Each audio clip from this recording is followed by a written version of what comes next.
morning. Happy Sunday. It is October 20th, so that means that we're on Proverbs chapter 20. Let's get into it. While I am still in my pajamas, church is in 2 hours. Okay. Baby, I was trying to sleep in, and Solomon slapped me over the head with his sandals. I think he wears size 12 because it hurt. But it said here, do not love sleep. I guess. Let's get up and get to it. Make sure that you comment the verses that stood out to you, and I'm going to tell you the verses that stood out to me in chapter 20. 20 verse 7.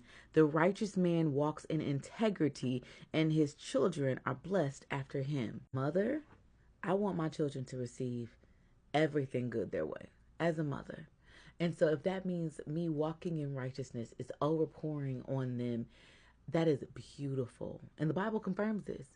You walk in righteousness, your children should be blessed. I want to be righteous. I want God to use me in every way that he possibly can. I want to be an example. I want my children to see an example. I want my blessings to pour off onto them so that they're overwhelmingly blessed. And I've noticed this. I've noticed the more I've gotten to my word and God has corrected my character, God has corrected my heart posture, God has corrected my words, God is correcting me, and I'm working on walking upright. I'm not perfect, because who is? But I've noticed the change in my children as a result of the changes in me. And I love this. I love seeing it firsthand. And my oldest daughter and my youngest daughter, I love them seeing the changes and saying, Mama, I've changed as a result of you. This last year, I have committed my life to God in a way that I've never done before. My faith journey, my walk. And my daughter said to me, my oldest, she was like, Mommy, is this the best year of your life? Because this is the best year of my life. And I just hearing that, because it is the best year of my life. It is the year that I've committed myself to God wholeheartedly, mind, body, and spirit. And with my daughter seeing that, and she seeing the changes that God has done for us, they are firsthand witnessing this faith journey of me quitting my job, of me talking to God, of us talking to God, of us having this connection with God and this relationship and being consistent in church and things of this nature. And they're seeing how big God is in our lives. And I'm in love with this. And I think that verse 7 speaks volumes. Let me go into verse 9 that also stood out to me, that said, who can say, I have made my heart clean, I am pure from sin? No one. No one can say that. And if we remember this, I think it allows us to humble ourselves. As much as we want to say that we are walking perfect in God and we are doing everything we possibly can, at the end of the day, we are made of sin. We're sinful. We're sinful. And this keeps us humble. Because if I think I'm up here in my faith journey and everyone else is down here in theirs, I'm going to be walking with my chin up. You know what I'm saying? No, baby. This allows us to humble ourselves. This is the posture. We want to be humble. And I think verse 9 allows us to do that. And chef's kiss. 11.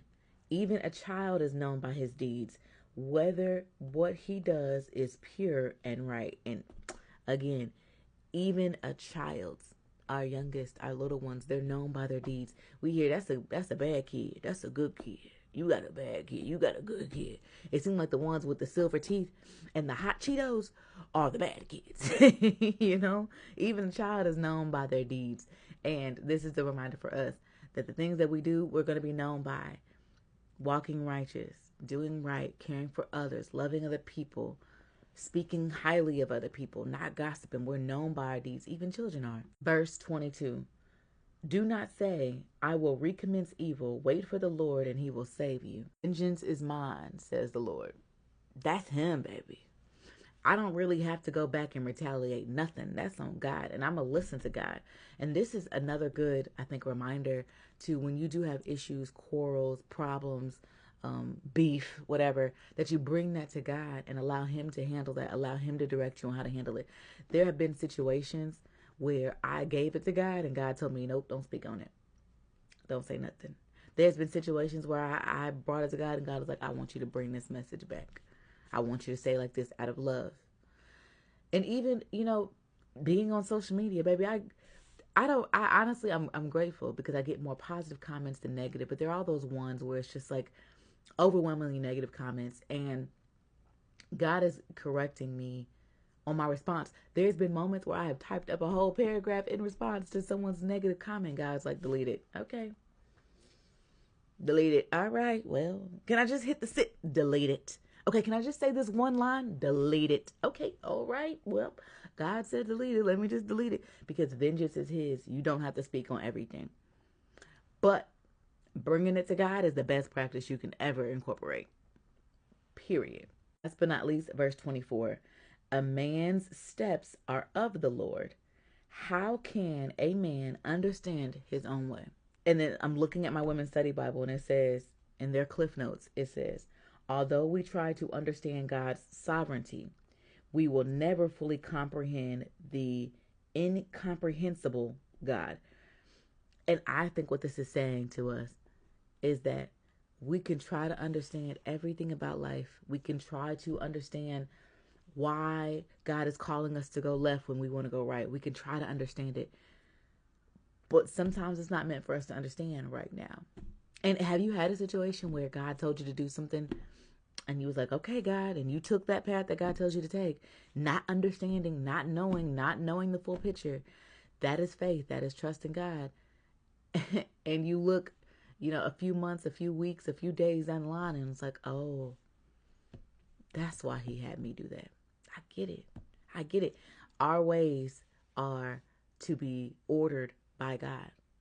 If we allow him to lead our footsteps, then life is going to look so much different than what we could ever imagine. So much more beautiful, so much more peaceful if we allow him to lead our footsteps. And I think this is really good.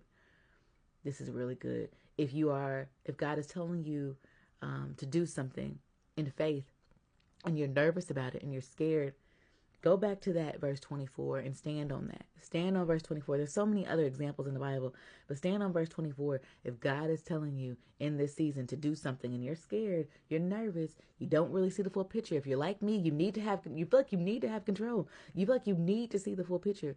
If you are that person and you need a verse to stand on, verse 24 will be a really good one to highlight and keep in your arsenal. If you're someone like me who's walking in a faith journey, baby, I don't see nothing in the future. What is God gonna have you do next year, Jazz? I don't know. I don't know what God gonna have me do next year. I know right now what God is having me do in this season, and I need to allow him to lead that. I don't want to plan my future, baby. I want him to do it. I don't have the mental capacity to figure out what I'm cooking for dinner. I need God to figure out my future, baby. I don't got it. I don't get it. So this is a really good verse, and I just love this for us. But that is what I picked up from chapter 20. And let me know in the comments, what did you pick up? What did you get from chapter 20? All right. And I'll see you tomorrow for chapter 21. Talk to you later. Bye.